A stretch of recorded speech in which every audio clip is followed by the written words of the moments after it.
колдоп окуу жайында көтөрүп берем деп атат Кудай буюрса. Жана ошондой эле жакында биз Данияр ажыке менен умрага бармакпыз да. Эрландын окуу жайына тоскоол болбой турган кылып, каникул учурунда умрага кошо ала барып келсем деп, Данияр ажыке атайын ушундай сертификат мынакей Эрланга Кудай буюрса тапшырды. Сертификатың мынакей кут болсун, макулбу? Анан урматтуу кол кармап кой.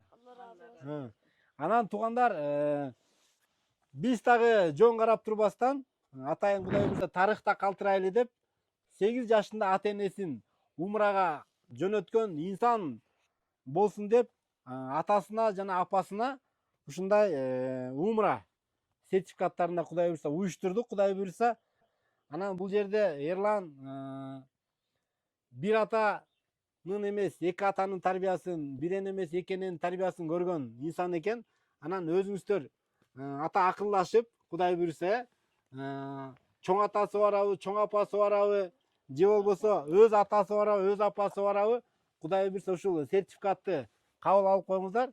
Кудай буюрса чогуу бир аны акылдашабыз, бир Эрландын окуусуна тоскоол болбой турган убакытта Кудай кааласа чогуу ошол жакта умрага болуп келели, бир 10 күндүккө Кудай буюрса уюштуруп атабыз. Ошол ыйык умра жеринен Кудай буюрса көп дават айттырабыз сиздерге, биздин видеого чыгарып турабыз. Кудай буюрса умрадан көрүшкөнчө, жана ошондой эле ким дагы биз менен барабыз дей турган болсо, Эрлан менен чогуу Кудай буюрса умрага баргыбыз келет дегендер комментарийге номерлериңиздерди калтырыңыздар. Кудай буюрса биз сиздер менен байланышып умрага чогуу барып келебиз.